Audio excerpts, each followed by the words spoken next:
Hello, and welcome to History Pub.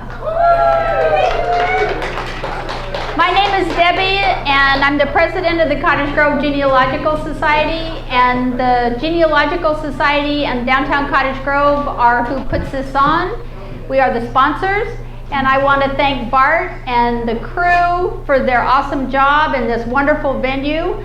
And for those who have never heard me say this building was built in 1908, and it was the Burkholders and Wood Mercantile, or General Merchandise. And I'm always curious about buildings, and so I have a little bit of trivia about this building. In 1914, there was a Sentinel article that stated, not only does the Burkholder Woods Company conduct a general merchandise business, but also deals in timber, piling, and poles, hides, wool, and mohair. Lumber deals have averaged as high as $500,000 a year.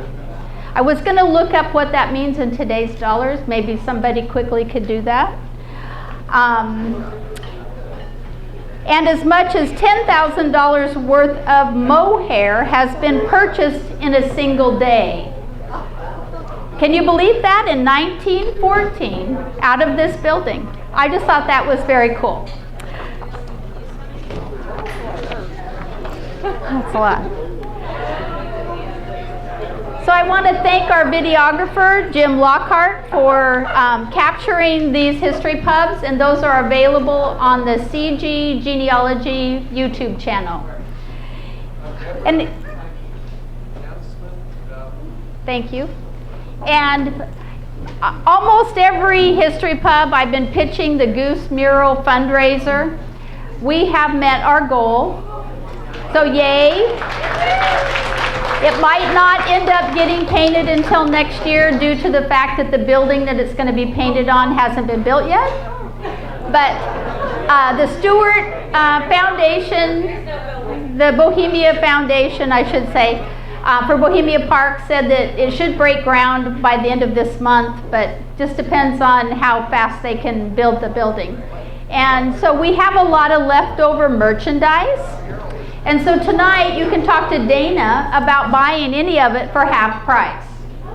And any monies that go over our goal will be used to make a sign that will say future home of the Goose Mural. And I want to thank everybody in the community for making this a community effort. And I want to thank the Woodard Family Foundation for bumping us up to the goal. So that's wonderful. Thank you. So in Cottage Grove, we have a loose group of history organizations, and we all collaborate and work together. And I just want to make a shout out to those. The Cottage Grove Historical Museum, Becky Venice is here representing them. The Cottage Grove Genealogical Society, the Oregon Aviation Historical Society, the Cottage Grove Historical Society. Holly is the president of that organization. The Cottage Grove City Library, Bohemia Mining Museum, and Singing Creek. And Dave is the one that posts cool stuff on about the stuff he finds at the Bohemia Mining Museum, and I really appreciate Dave for sharing that with us all. And tonight we have Jennifer Chambers. She's a writer, publisher, and host of the podcast, The Courage Checklist and Mayhem Horium. Her work has been in print books, newspapers, and periodicals, notably Red Book Magazine and the San Francisco Chronicle. A former newspaper columnist and co-owner of a publishing company, she founded the TEDx Veneta Woman event. Chambers is a survivor of a traumatic brain injury which erased her memory before age 15. And forced her to relearn everything from walking and speaking to tying her shoes. She also has an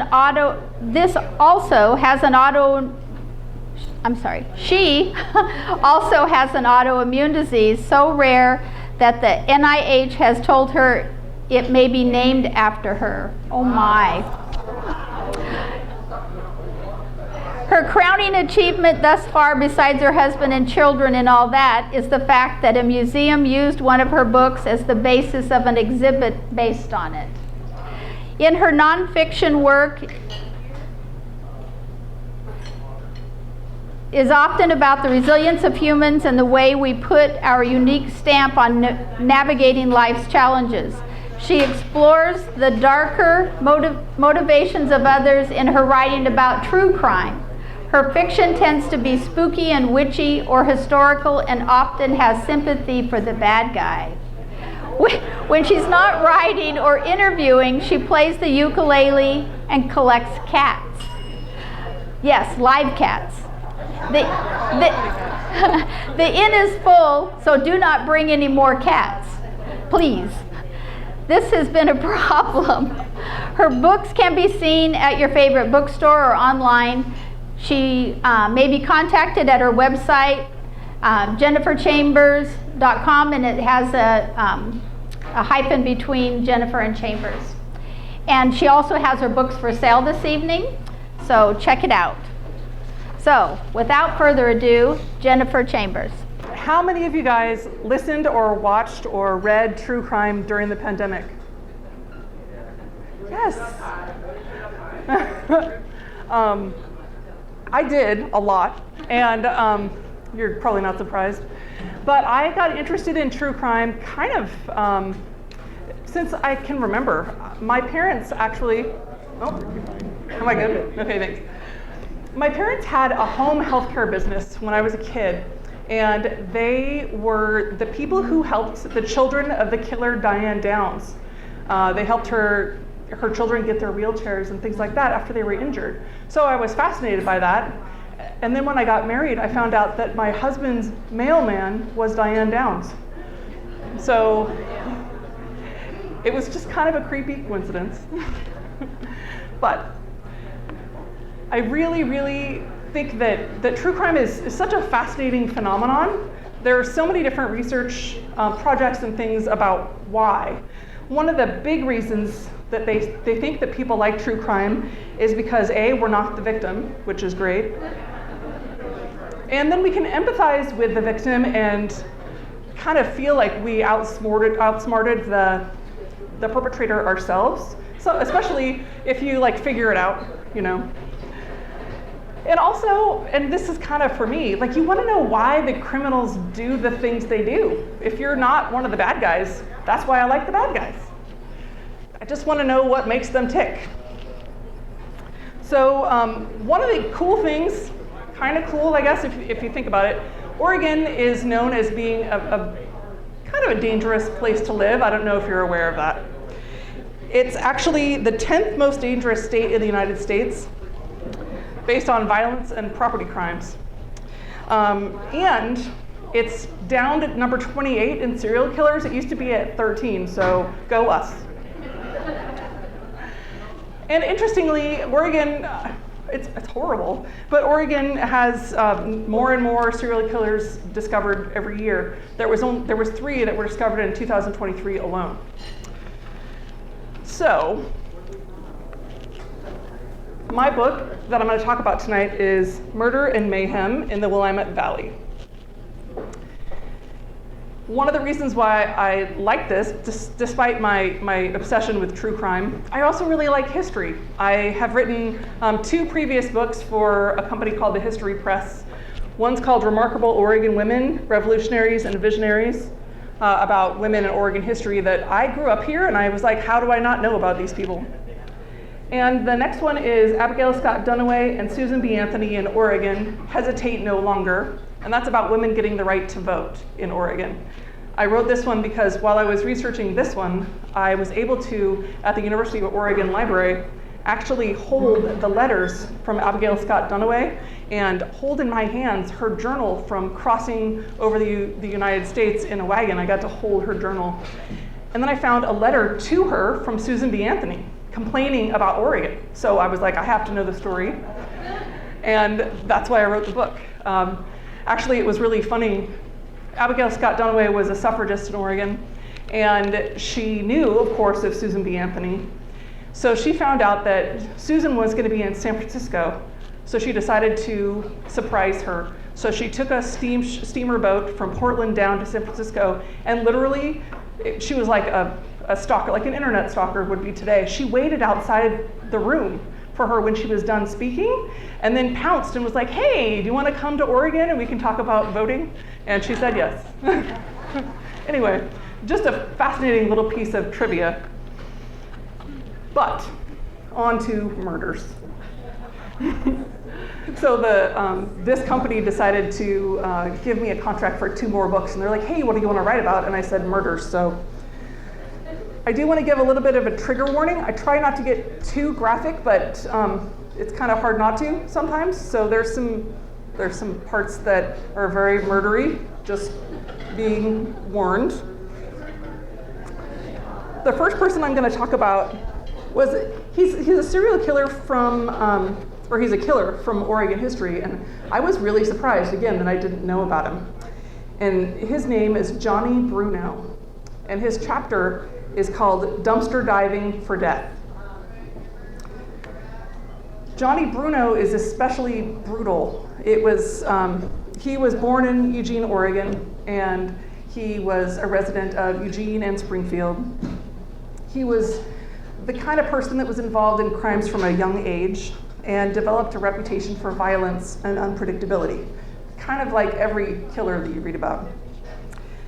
He went on different crime sprees, but the reason why he came to fame, such as it is, in 1978, some unhoused people were looking for food in a dumpster back behind the University of Oregon on the mill race, and they found a bag that had human flesh inside. They immediately brought it to the authorities, and nobody could figure out who it was or where it came from. There was a huge controversy in town because the policeman couldn't find it quickly enough, and everybody was understandably outraged. So there was significant interest. But interestingly, because of the time period in 1978, they were just starting to make criminals and their crimes something that different departments talked about and would exchange information about. So that really wasn't normal to have something like CODIS where you could just put in information. That didn't really come into fruition until the late 80s, early 90s. So it took the policemen a really long time to find out who this poor person had belonged to. After a while, they started putting the pieces together, and there were different women who had disappeared throughout Lane County. It was interesting because they had found them in all over different areas of Lane County, and they didn't put them together until about 1980. So this had been a couple years. And they went back and they found these women who were missing, and they started going to interview their families to see if they could find out anything else that would help them find the women or maybe find matches to other deceased people. They found Johnny Bruno, and it was interesting because because his wife had disappeared in 1978, so 2 years before, but he had never reported her missing. Her neighbor reported her missing. So in 1980, when they came back to talk to Johnny Bruno, they were like, hey, why didn't you report her missing? And it was, the late 70s, and he said, well, she was a traveler, she liked to go around, I thought she'd come back, but she never came back. The policemen were understandably a little bit suspicious of that. So they came to interview him again, and while the policeman was talking to him, his dog started barking really, really loud. And he wasn't the brightest guy. He yelled while the policeman was there, hey, shut up or I'm gonna have to get rid of you too. Dude. Yeah, right? Like, come on. So the policeman decided that, I guess we need to have a warrant to look at your house. So they found some evidence, but not a lot of evidence that Pamela, who was his wife, had ever been there. So they interviewed some more relatives and some more friends and things like that, and they interviewed one of Johnny's friends. So Johnny was a timber worker, and he was a tree planter out at different sites around here. Often he was outside of Eugene, but he was also outside of Cottage Grove. And they found one of his really good friends that he used to party with. His name was Charles Leonetti, and his wife. And they said, oh, well, you know, we heard that Pamela had left, but he wasn't too upset about it because he thought she'd come back. So the police thought that was also a little suspicious, so they went and interviewed Charles Leonetti and got a warrant for his house as well. And they went to both homes, didn't find any evidence that Pamela had been killed in Johnny Bruno's house. But when they went back to the Leonettis, they folded like a pack of cards and found that the whole group of them had killed her together. And they had dismembered her and disposed of her remains in different places all around Lane County. It was horrific and awful. And unfortunately, no one else unsuspectingly found them. There weren't any other pieces that they could have found, but they were able to test the remains and trace them back to his wife, Pamela. And I won't go into too much more detail about the crime. Like I say, it really is horrific. I have it more details in the book, but he was really unrepentant. Once they found Johnny Bruno and got all the evidence and were able to trace everything back, he just really didn't have any conscience about it. So I thought that was interesting. A lot of times you can't piece together what, a lot of the time people's motives are money or love, but he didn't really seem to have any kind of conscience. So he was a fascinating character to me. He was tried, and Charles and his wife were also tried as compatriots of his, and they were all sent to jail for the rest of their lives. So justice was done, but no one ever seemed repentant in the case at all. So it wasn't a very satisfying ending, but I thought that was interesting because that's how life is sometimes. There aren't really always good endings. The next case I want to talk about is actually a little bit closer. Is anybody from Lorraine? Anybody here from Lorraine? But you're familiar with?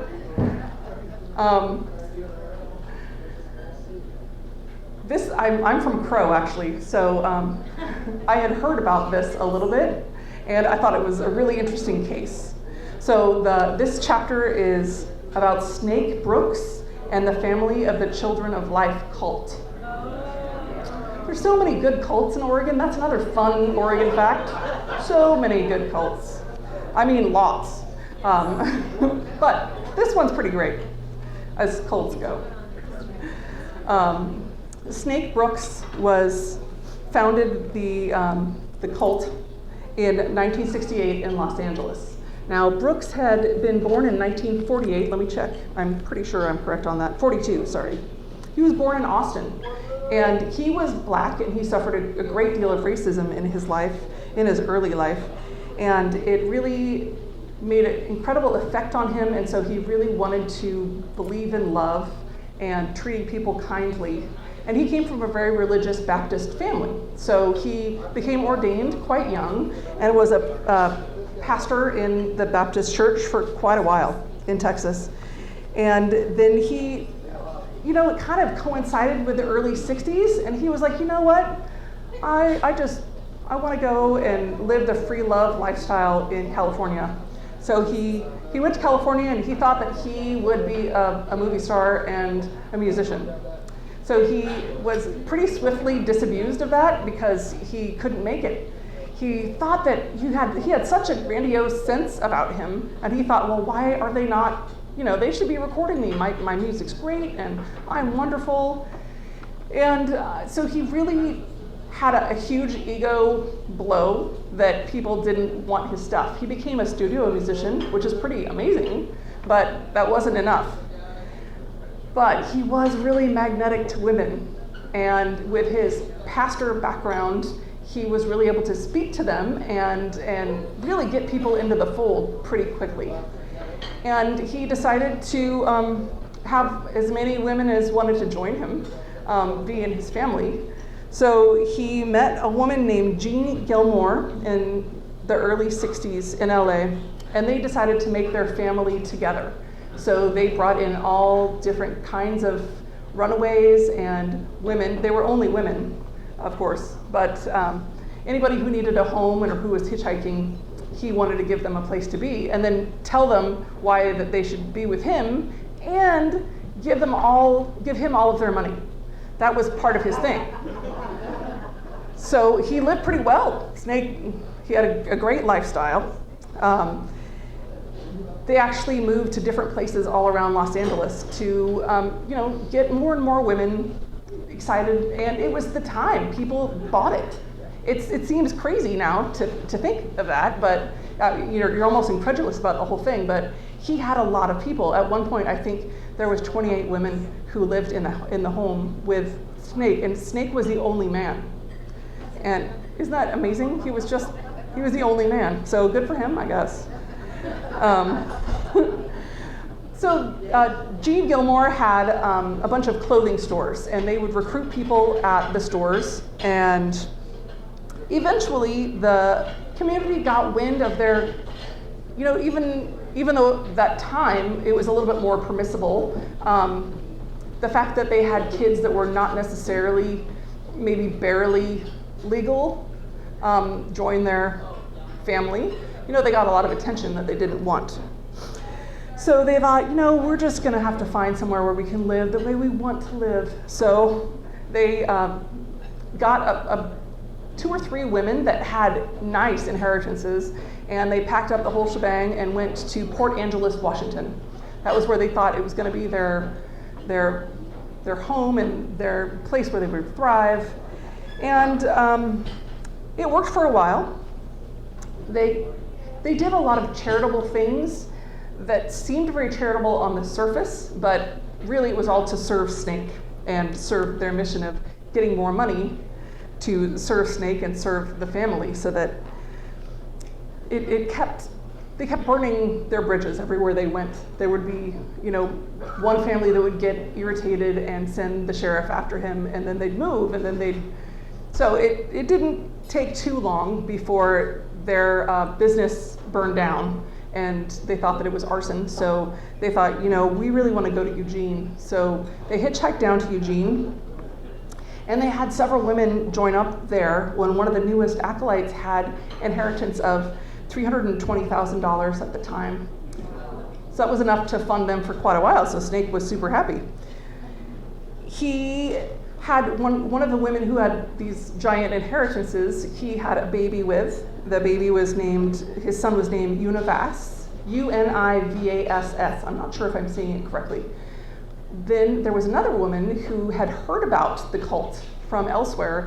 Her name was Belinda Lederer, and she moved to Eugene in order to find them and join the cult. She also had a son with Snake, and his name was UNICEF. So Lederer and Brooks, they kind of tried to she turned into more of a leader, Belinda Lederer.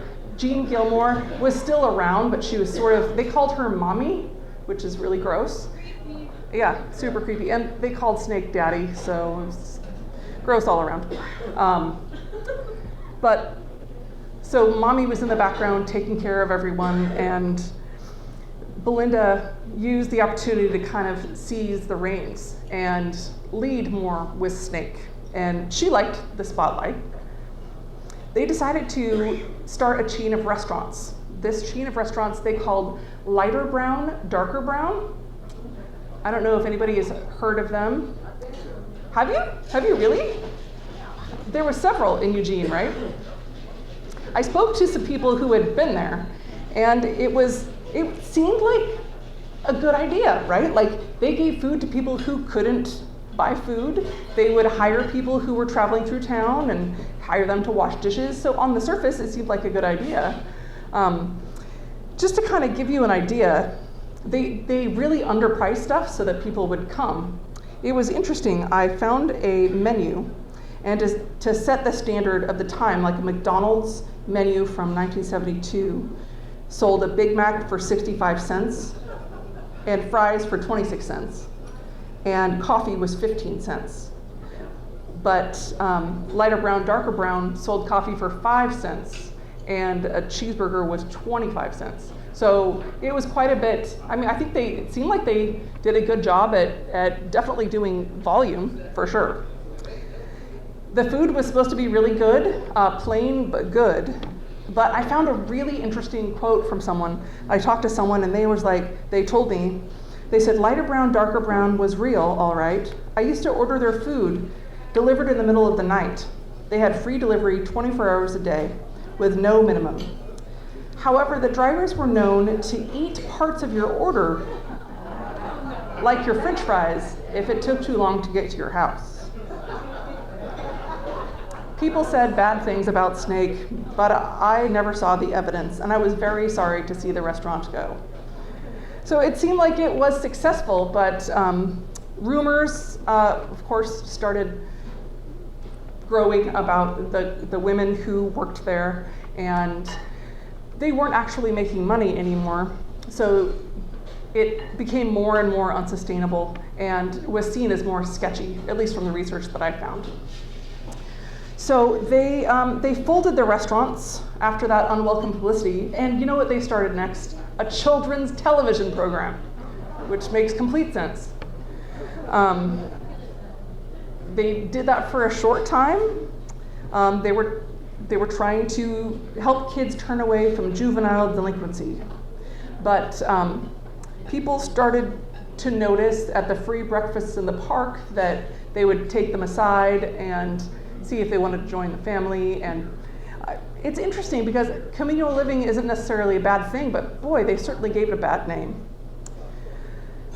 It was very unfortunate that at this time they felt like they couldn't get a break because they got more and more bad publicity as soon as they got good publicity. They would have people join who were Catholic nuns, for instance, former nuns, and teachers and doctors. And then the next week, they would be under investigation for juvenile prostitution. So Snake Brooks got more and more erratic, and he started saying that people were wiretapping, that there were informants and hidden microphones that were trying to control him or entrap him. So they had to leave. So they dropped the children's TV program, and they went to a very remote log cabin outside Gervais, actually. They lived there, they tried to live off the land. Unfortunately, nobody had an idea how to do that, so they didn't eat well.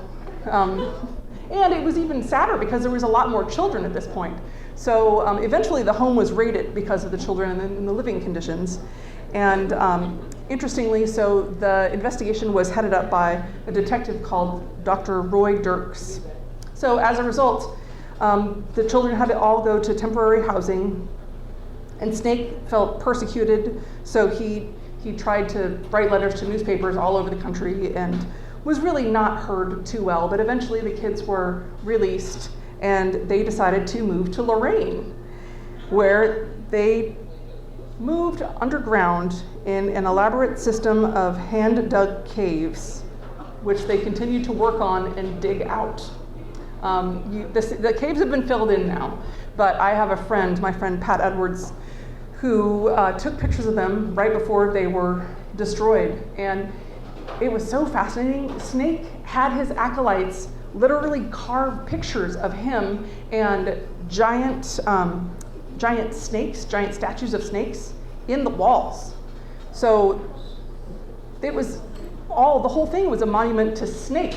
So it was not a huge surprise that they didn't do super well there after a while. I really thought this part was great. The diameter of the main room was about 15 by 20 feet with a 12-foot ceiling supported by log beams. The walls bore large carvings of animal and human figures, and one carving bore the inscription, "The Children of the Valley of Life, entered here, 1974, by Norman Snake Brooks." So he didn't even name anyone else, it was just him. So a lot of people in Lorraine say that these caves may have been originally put there by native tribes long before. But Belinda Lederer, was one of the women who tried to make outreaches and talk to the different people in Lorraine. But the people I spoke to in Lorraine, my friends there, said that it was just really sad. All of these women and children would be wandering around outside with no shoes in a snowstorm, and they wouldn't be clothed well for the rain, and then they had to go back to their hole in the ground. So it was kind of off-putting. And the relationship between Belinda and Snake Brooks got more and more intense. Belinda really was trying to calm Snake down, but Snake got more and more paranoid. And eventually in 1975, the children were taken away again. So Snake decided to take the remaining members as far away as they could to, as far as they could get. I had the feeling from the things that I read that it was basically as far as they could get with the gas that they still had, because they didn't have any more money. So they got to a landing near Blue River Reservoir. And they were trying to gather fuel and any food they could find in the forest. I think at this point there was between 10 and 15 adults from what I read. The accounts kind of differ, but they were one day in 1975, April 16th. They were setting up their camp, and Belinda was set up as a lookout. Another woman was set up as a lookout. Snake had posted them there because of his paranoia. He thought that people were after him. So that day, Detective Roy Dirks actually was investigating a drowning at Blue River Reservoir. He happened upon the group there in this pullout, and he got out of his car to interview them and talk to them about it. Roy Dirks had been a really long-standing, excellent detective from what I have read. He had a lot of friends within the force, and was, from all accounts from what I read, he was really a stand-up guy, and he would give people chances, so he wasn't immediately going to arrest them. He literally got out of his car to talk to them. And so he greeted them and he said, hold on for a second. He went to get his logbook out of his car so he could speak to them about the drowning. Belinda thought he was going for a gun, and she shot him. He was killed instantly. They don't know if her motive was fear or if she was just too scared. They don't know exactly why she killed him, and she never volunteered the information. But the group immediately afterwards hid his body. Several of the people were sick, and they piled branches and sticks, and then they ran away on foot. Snake Brooks and Belinda Lederer were found and arrested as they were hitchhiking along the side of the road outside Blue River. They only got as far west of Eugene. And the bulk of the group ran as far and as fast as they could through the wilderness. But they only made it 3 days before they were found frostbitten and hungry, about 60 miles away from Eugene. All the women were arrested because of the condition of the children. Everyone was weary and cold.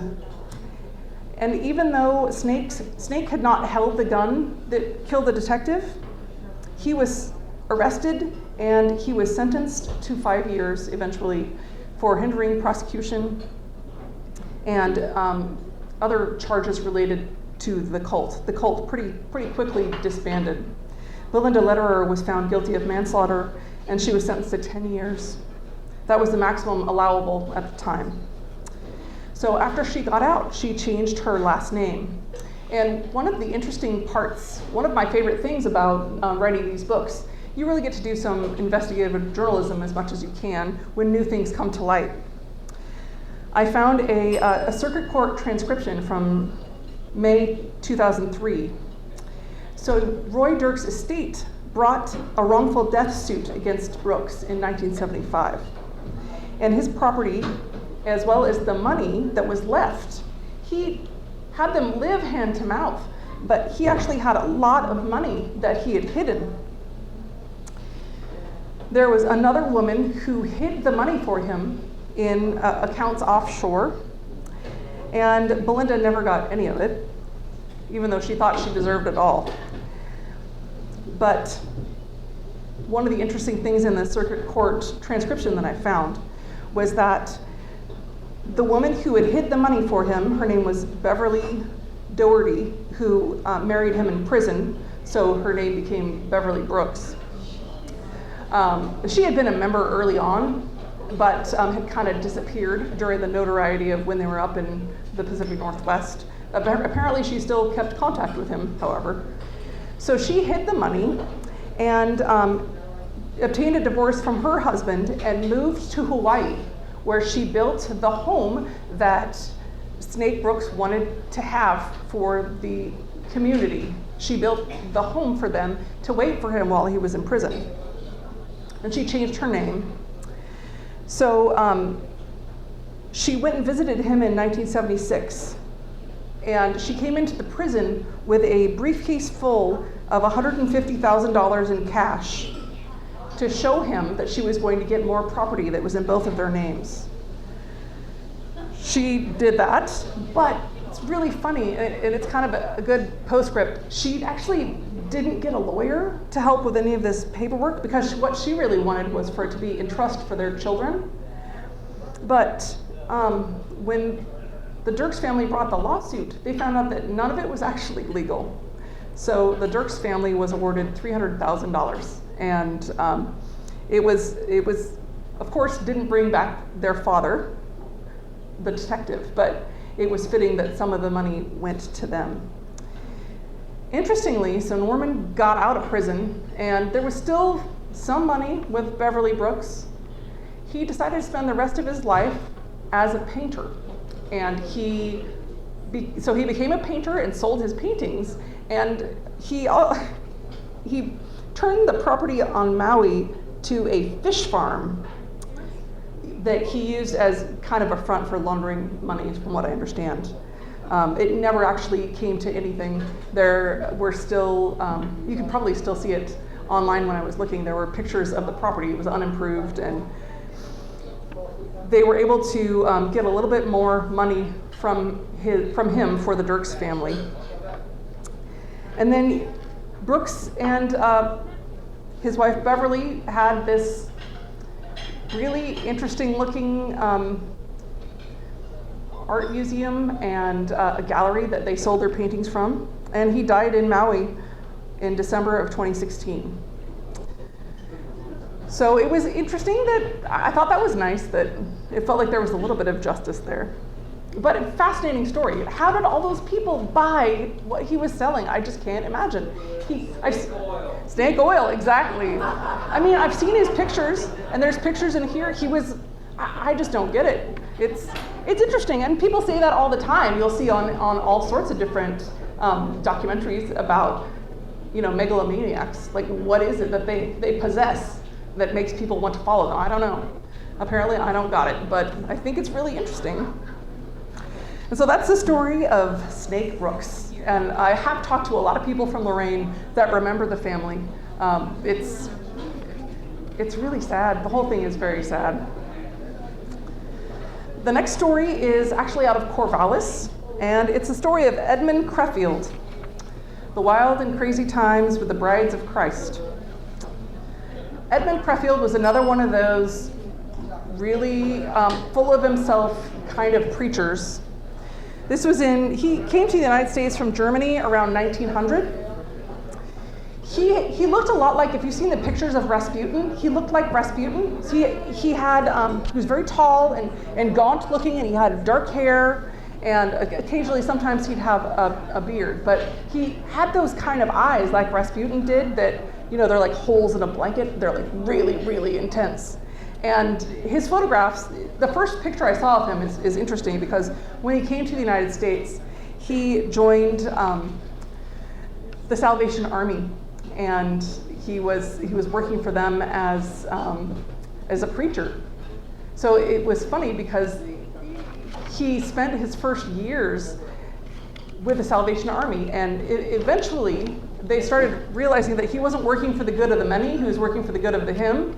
and he was asked to leave. He was just pretty extreme. So in 1901, he pursued his more extreme religious lifestyle. He kind of made his way down. He started out in Portland from Germany, and he made his way down to Corvallis. So in his magnetic preaching, he emphasized things like austerity and really adhering strongly to the Bible. And he led his followers, who were, you guessed it, mostly women. He wanted them to give away all their possessions and live communally with him. And they had a couple of properties that were given to him in Corvallis. So this group was called the Holy Rollers. They were very, very fervent all the time. And they were called the Holy Rollers because he would instruct the women to dampen their clothes and roll around on the ground every day during their preaching and during their services. He claimed that he was Joshua. He was divine, so he claimed that he was related to God. A lot of prominent families were pulled into his little cult. It was really funny. When I went and spoke about this in Corvallis once, one of the big families that he pulled in owned one of the large department stores in Corvallis. And the entire family was just horrified because the woman whose husband owned, and this was in 1901, so the woman whose husband owned the department stores, she and her daughter left their family to go move in with Edmund Crefeld and become a holy roller. And this family was just absolutely aghast and would come and visit, but they wouldn't let them in.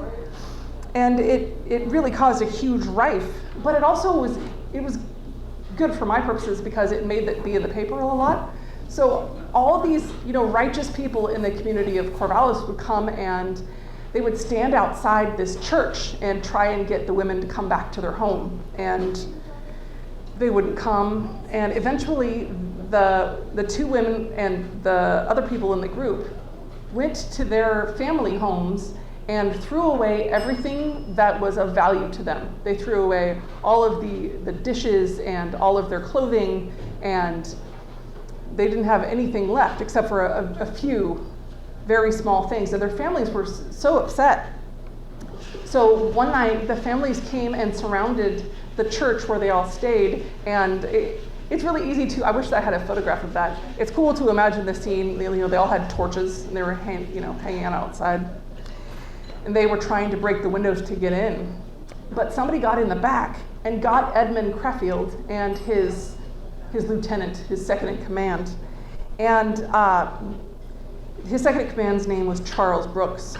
So the mob then attacked the residence and broke more of the windows and got some of the women out, but they wouldn't leave. So they took Edmund Crefeld and his lieutenant, and they literally tarred and feathered them in the downtown of Corvallis. They marched them through town. Edmund Crefeld went into hiding, surprisingly, after that, but the women joined him there. And they continued their extreme behavior. There was rumors in all different kinds of places, including newspapers, that they had orgies and that everyone was involved with everyone all the time. And eventually, he came back, when he had come back to them, he stayed for a while underneath the floors of the church so that the members of the community wouldn't come find him. So there actually is a photograph that exists of the pit that they dug for him to live in, and they would give him giant jars full of pickled eggs, and there's those jars. The jars are still there, not filled with eggs or anything, but they gave him mason jars full of food, and he lived down there with no clothes on for as long as he could, and I believe it was about a month that he lived down there. And eventually they escaped, and they lived on an island in the middle of the river, thinking that nobody would find them there. But the people's family members were searching and searching for them. And eventually the women whose family owned the department store, their families found them. And the mother, whose name was Mary, her daughter's name was also Mary, so it's kind of confusing. Mary and Mary went back to their homes, but just for a short while so they could fool their family so that Edmund Crefeld could get away. He didn't want to be tarred and feathered again, apparently. He tried to escape, and he went into a home that was on the edge of the Willamette River. He was just waiting, and he was trying to get some food before he went on his way. And the authorities found him there because Mary and Mary's family had told them to be on the lookout for him, and it was unusual that he was there. So they arrested him. He was brought to the prison in Corvallis, and then he was brought to prison in Portland. And while he was imprisoned, all the people of his community would protest outside the prison. And the women all went on starvation protests. They were protesting for about 6 weeks, as long as they could. So eventually, at the end of the 6 weeks, they had his trial, and he was found innocent on a technicality. He was leaving, and he was on a train that went to Portland. And George Mitchell, who was the brother of Mary, she had also called Esther in some places. George Mitchell was waiting for him when he got there to the train station, and he shot Edmund Crefeld. So Edmund died, but even more interesting, Mary went, she had been following him, so Mary went and shot her brother because he had killed Edmund Crefeld. So Mary, also known as Esther, was not sent to jail. She was committed to an asylum, and she was later released, but unfortunately she committed suicide in 1914. She kept in contact with all of the remaining members of the cults, and a lot of them tried to stay true to Edmund Crefeld and his martyrdom after he had been killed. A lot of people in Salem talked to me about that when I was up there. It was really great. I didn't know that there were people that still remembered it, so it was kind of cool. The next case I'm going to talk about is Charity Lamb. Charity is such a sad, sad story. As I talked about earlier, my first two nonfiction books were about women's history, and that's something I'm very passionate about. And that's why I was drawn to the case of Charity Lamb. Charity, the newspapers in 1854 were extremely lurid. You know, everything was, think about how prevalent newspapers were and how often that was the only type of news that anyone got, and they would get it a week old or a month old, and it still had to be exciting and fresh. So all of the things about Charity Lamb were extremely sensational. The first thing I found out about her was a headline saying that she was Charity Lamb, murderess and monster. So I had to read about it to make sure, because I thought that she might be ill-treated, and it's just such a sad case. Charity had come over on a wagon train with her husband, Nathaniel, and their children. She had 5 children. One of her oldest daughter was 18, and I think it was 18, 14, and progressively downward. And one of her youngest child was still nursing. So Charity, as all women did back in pioneer times, was responsible for so much of the care and feeding of everyone in the family and the homestead, and so many different jobs. Some of the reports that I read suggest that she was suffering from postpartum depression, which again would not be a surprise because she had, a whole bunch of children and a lot of stuff going on.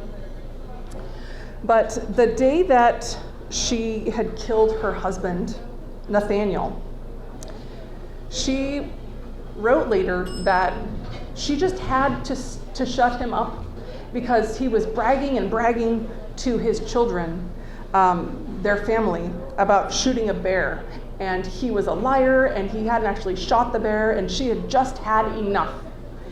So I read more and more into the case, and Charity, her act was desperate, but she had been rumored to be a victim of prolonged abuse for a long time, a lot of domestic abuse. Her family members say that Nathaniel regularly beat her and threatened to kill her. And indeed, that morning, it came out in her trial that morning, her children overheard their father saying, "You just wait till I come back. I'm gonna go shoot some animals, and then when you come back, it's time for you." So before that could happen, and it was, like I say, it was extremely luridly written in great detail. But she, as he was sitting there telling his family of his exploits, she grabbed the hatchet from the woodpile and whacked him in the head.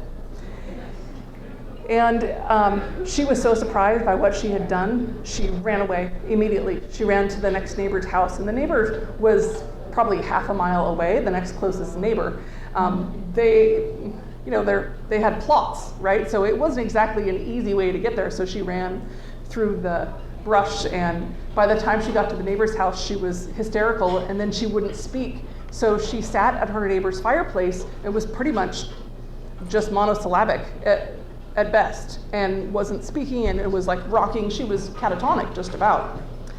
But once they found her, the children defended her, and during her trial, they all said that it was, that her father had been justified, or that she had been justified, and that her father was not only horrible to the mother, he was horrible to everyone else. And there was an interesting side note in the trial materials that the children thought that he was also mad at Charity because she'd been writing letters to the local school master. Actually, it was her oldest daughter that had been writing letters to the schoolmaster.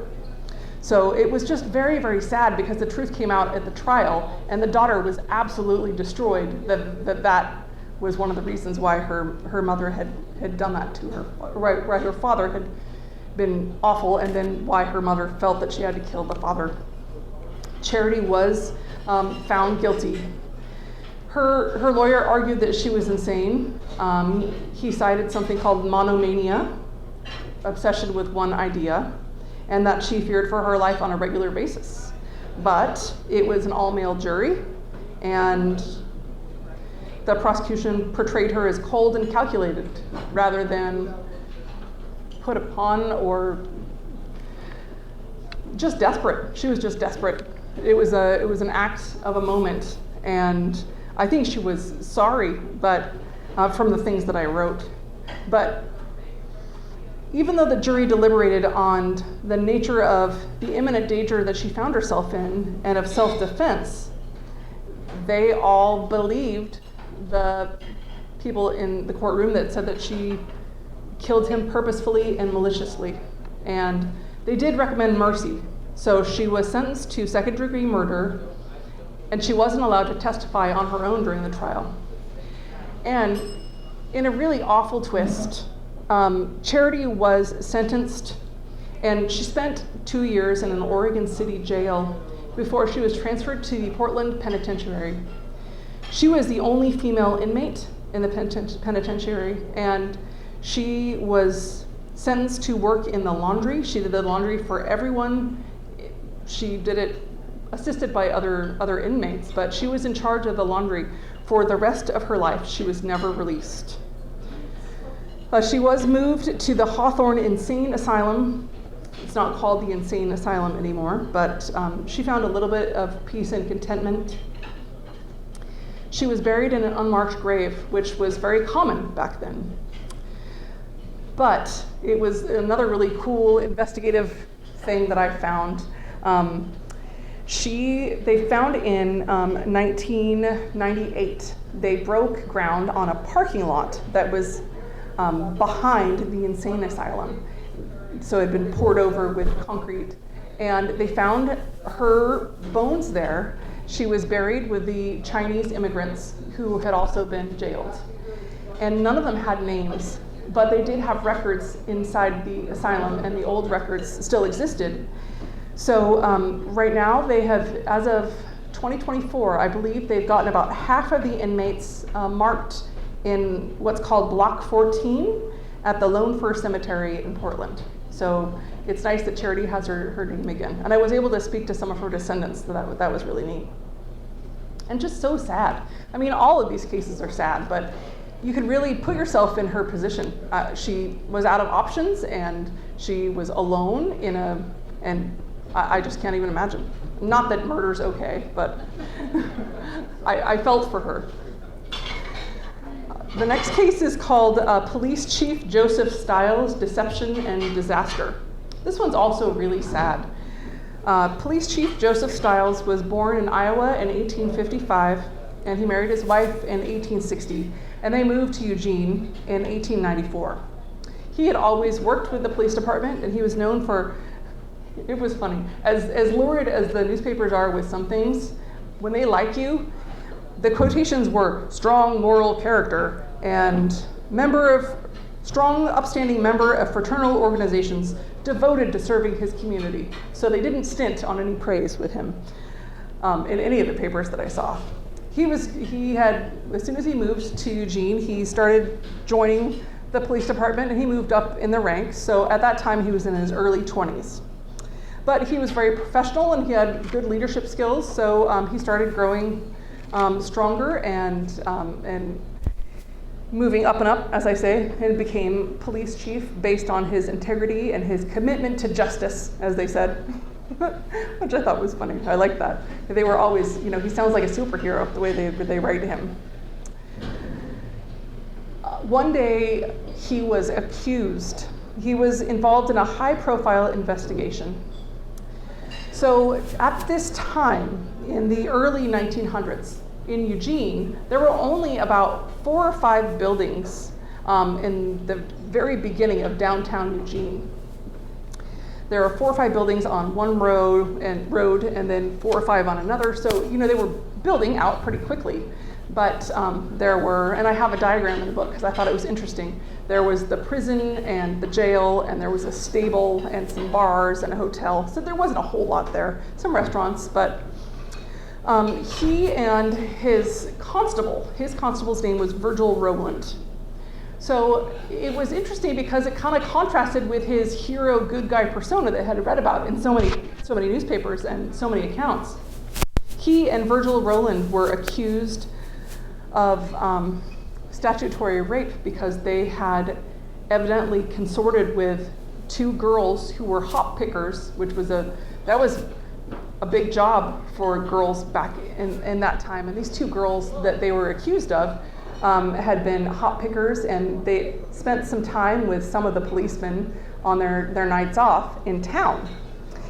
And it was interesting because Joseph Stiles was a married man and hadn't previously been known to be one of those people that hung out with the women and partying and playing cards. But witnesses said that they claimed to have seen him and Virgil Rowland enjoying the company of these 2 young girls and playing cards in one of the rooms inside the police station. The specific charges for him included tampering with evidence and collusion with criminal elements, as well as the statutory rape of these 2 girls. The girls were Irma and Ruby Miller, 15 and 16 respectively. Of course, it was like a huge media uproar, and it seemed like it was credible evidence. The trial was very highly publicized, and the defense said that he was the victim of a conspiracy, but the prosecution kept putting forth this manipulated evidence that they didn't know was manipulated yet. Stiles said that the two people accusing him were making it up, but they kept presenting evidence, and despite his impeccable service record, people were really, really negative about him, and he was just despondent. New evidence the day before his trial was to end said that it was coming out the next day. And the key evidence included testimonies and forensic analysis from the 2 men who had accused him, who were called the Farlow brothers. And then right when they said that, they rested the case for the day. And Joseph Stiles was so despondent and so upset, He went away, he had a few drinks with friends, and then he walked off by himself to that stable across the way. And he unfortunately committed suicide by gun. He left a note for his wife and children. And they still have the note at the Eugene Historical Society. It says, Sadie, take good care of the boys. Forget me as soon as possible. With love to all, I bid you goodbye, Joe. And then he wrote another letter to the citizens of Eugene, and he said, I cannot stand this disgrace, and I am not guilty, so goodbye to all. The trial did continue the next day, even though he had been found dead, and the evidence was disclosed. They had found those two men that had accused him at a train station trying to get away, and they recanted in the trial the next day. And the star witness was his physician. Joseph Stiles' physician revealed proof that he had been treating Joseph Stiles for 2 years for being impotent.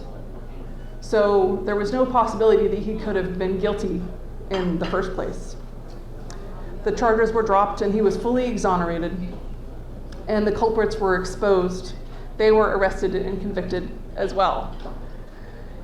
But Joseph Stiles is one of the police chiefs who is very well regarded. There are still some memorials to him in the files of the Eugene Police Department.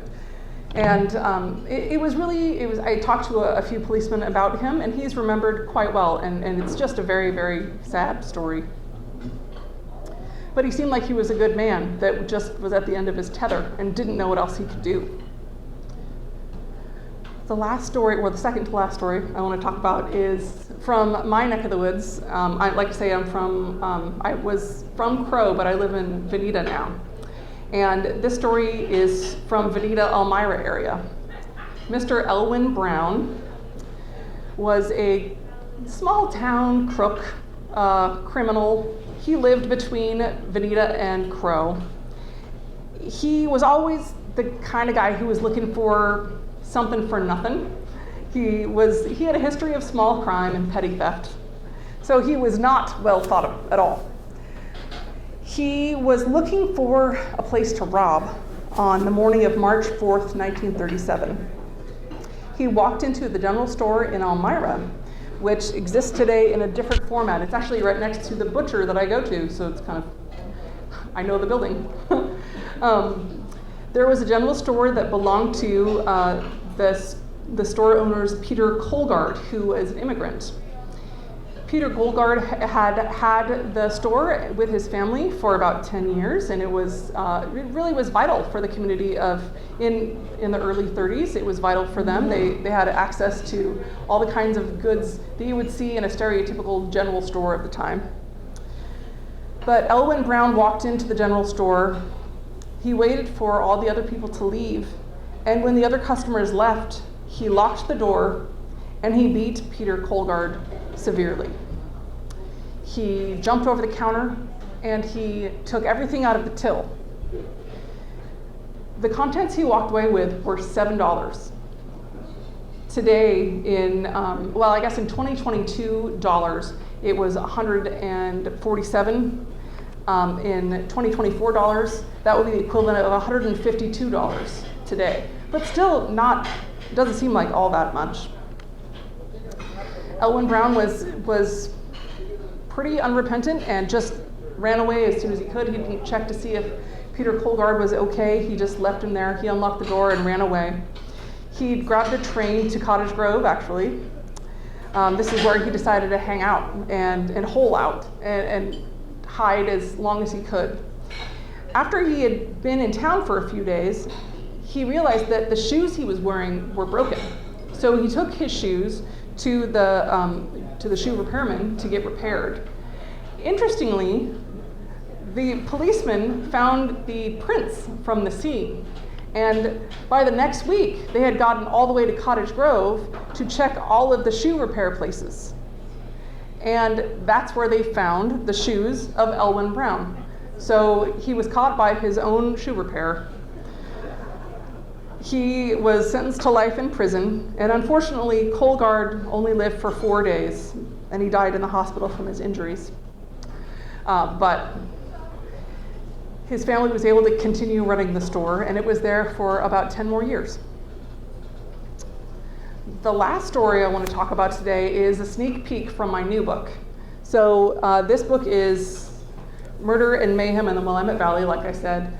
The Murder and Mayhem part, I didn't make that up. That's a series. The next book is Murder and Mayhem in Eugene. And the best part about this, I think, is how I got it. It was in December of last year. I was doing a talk about this book at the Lane County Historical Society.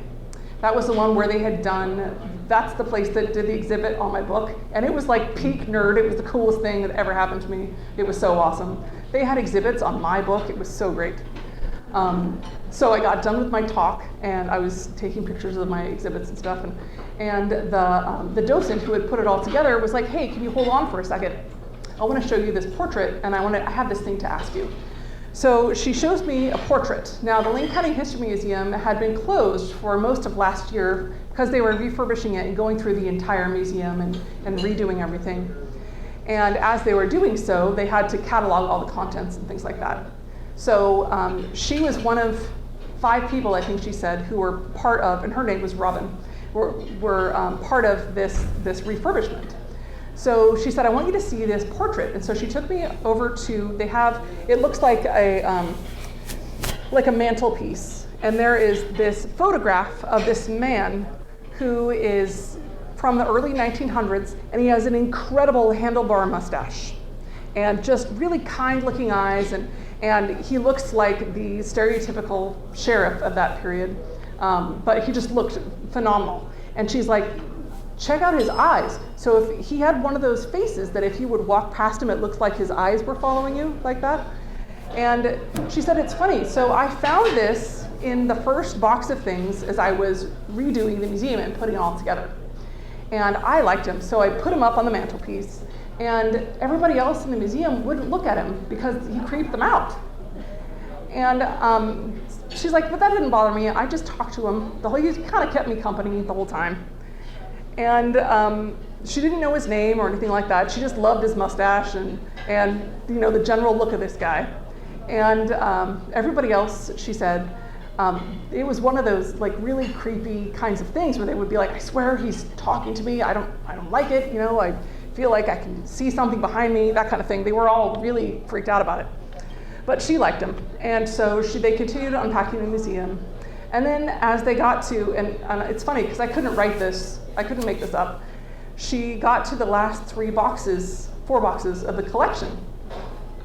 And she opens it up, the 4th to the last box, and she takes out all the stuff, and the very last thing in there is the nameplate for that portrait. And his name is Sheriff W.W. Withers. He was Eugene's sheriff from 1896 to 1903, I think. I'm not 100% sure. To 1903, that's right. So she put his nameplate up by himself, then she continued going. And in the next box, she found a little tiny cloth bag. So she tipped out the cloth bag, and a noose fell out. And it was the noose from the man who killed Sheriff W.W. Withers. So she was kind of freaked out at this point, but she's like, okay, so she put that with him and she was going to put it into a display. And then the last box, she opens it up, and there is a transcription of a person who was present at the hanging of the man who killed Sheriff Withers. So she's like, I have to know the end of the story. Can you please write the story for me? And so that's the first story of my next book, Sheriff W.W. Withers. And it was really, it was incredible. It was so interesting. So this transcription was actually written by the son of Sheriff Withers' next door neighbor. There was a man who was a horse thief in Elmira and Cresswell and Cottage Grove. And he had been known to hide out in Elmira. Sheriff W.W. Withers, of course, was in Eugene, and that's where his headquarters were. He heard that this horse thief was at his parents' property. So he went to his next door neighbor and deputized him to come with him because he didn't have enough deputies. So he and the new deputy go on horseback, and it takes a couple hours because they had to go on horseback. And the son rode with his father, so the deputy's son. So that's why it was a first-person account of this whole thing. So by the time they get to the horse thief's parents' home in Elmira, Sheriff Withers and all of his other deputies surrounded the outside of the house. Sheriff Withers went up to the side door and knocked on it. And the horse thief's wife came out. She was holding the dishpan full of dirty water, and she threw it at him. And then the horse thief came out from behind her, pulled the sheriff into the house before anyone could react. The other deputies, as soon as they could get to the front door, they found the sheriff being held back by the horse thief, and his parents were literally holding the sheriff back by his arms and his shoulders. And as the deputies watched, the horse thief shot him and then ran away. And the scene was all incredibly well documented by the son, who was about 12 from what they think, from what the transcription says at the time. He wrote it all down. And it took them a week or two to find the horse thief. He had escaped, and he was actually found after about 2 weeks. He was found at the Eugene train station. He was actually climbing into the coal bin of the train because he was trying to, slip by undetected. So he was found that he was sentenced to death, and his hanging was the last hanging of inmates in Lane County. After that, any sort of hanging or any sort of punishment was sent up to Salem or Portland. So he was the very last hanging there. So I went back the next week to get more stories and to talk to this docent, whose name is Robin, and she said, hold on for a second, I actually have, the only people who have ever seen this are me and you, and maybe a couple other people. The last box that I found is a box full of the coroner's reports for Lane County from 1865 to 1913. Are these anything you'd want to do a book on? And I said, yes. So I found some incredible cases. W.W. Withers, of course, is one of them. Also, it's the first electrocution in Lane County, which is super sad, but interesting because they didn't necessarily know that circuits connected. And a guy accidentally grabbed a street light and connected the circuit. And it changed the way that it was the very beginning of e-web, and it changed the way that streetlights were made, and it changed the way that the laws were made, and city planning. So I found out some really interesting tangential things just as part of this book. So that's the next book, and it'll be out in early 2025. But if anybody has any questions, I'm happy to answer them. Any questions? Yes. There were a ton of, that was a huge industry, of course. It still is, but that was one of the things that girls could do. They started very early. They started as young as 9, and they could do to earn their own money. These two girls who were in that particular story, it was very unfortunate. It was interesting too because you got to read a lot about the mores of their sexuality and about them being free at that time as young girls, but really expected to be adults at a young age and provide for themselves, and who could blame them for having a night off, and so it was really interesting. I liked that part. That's the best part about history, is all the research, so you get to find out stuff about the other stuff. They never presented one, and she wouldn't speak of it, and they wouldn't let her testify. So the thing that I found, it's hard to not write about things that people guess about, and I try not to guess, but I do sometimes. And I really think that she was just absolutely, she felt like she had no other options. And she just didn't want him to, she just had enough. And she couldn't handle it 1 second more of his insufferable bragging and and she just was done. You still had a right to be your wife at that time. Yeah. Yeah, and she would never have had any rights at that time. And even if she had told someone of the abuse that she had suffered, like, they didn't care. She was chattel. You know, she was property, and she was supposed to sit down and shut up and do the dishes and milk the cows and all that stuff. And so she did, until she didn't. Well, thank you so much. I really appreciate coming to talk to you.